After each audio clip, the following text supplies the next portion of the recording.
প্রার্থীরা সহ অধিকাংশ প্যানেল এবং একাধিক স্বতন্ত্র প্রার্থী ইতিমধ্যে ভোটার উপস্থিতির তালিকা এবং ভোট কেন্দ্রের সিসিটিভি ফুটেজকে ঢাকা বিশ্ববিদ্যালয় প্রশাসন বরাবর আবেদন করেছেন, কিন্তু ঢাবি প্রশাসন সে বিষয়ে বারবার আশ্বাস দিলেও কার্যকর কোনো পদক্ষেপ গ্রহণ না করে কালক্ষেপণ করে চলেছে।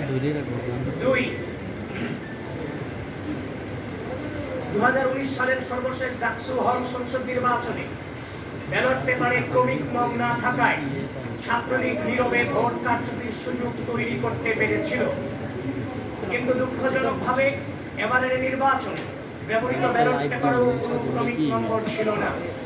এছাড়াও ছাপানো ব্যালট পেপারের সংখ্যা, ভোট কেন্দ্রে সরবরাহকৃত ব্যবহৃত এবং বাতিল হওয়া ব্যালট পেপারের সংখ্যা এবং ভোট গ্রহণ শেষে ফেরতকৃত ব্যালট পেপারের সংখ্যা এখনো পর্যন্ত কোথাও প্রকাশ করা হয়নি। এমনকি বারবার জানতে চাওয়ার পরেও এ সংক্রান্ত তথ্যাদি কেন্দ্রে দায়িত্বরত পুলিশ এজেন্টদেরকে জানানো হয়নি।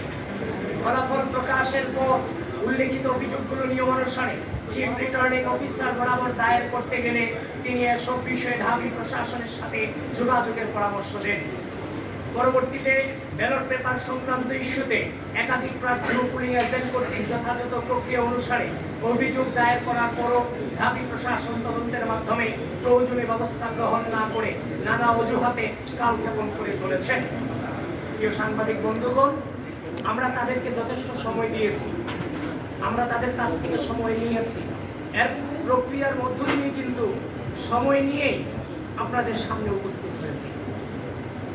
এই নির্বাচনের দিন থেকে শুরু করে পরবর্তী সময়ে যে ধরনের অসামঞ্জস্যতা আমরা দেখেছি, আমরা ইচ্ছা করলে রাজনৈতিক সংস্কৃতি বাংলাদেশের ছিল, বিভিন্ন কারচুপি হওয়া এবং নেগেটিভ রেজাল্ট আসার পরে বিভিন্ন আন্দোলন করে আপনারা আমাদেরকে জিজ্ঞাসা করেছিলেন যে আমরা কোনো আন্দোলনে যাব কিনা, কোনো প্রকার মিছিল মিটিং কিংবা অবরোধে যাব কিনা।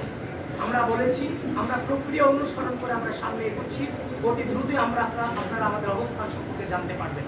সুতরাং আমরা কিন্তু পূর্বের রাজনৈতিক সংস্কৃতি থেকে বেরিয়ে এসে ধৈর্যের পরিচয় দিয়েছি এবং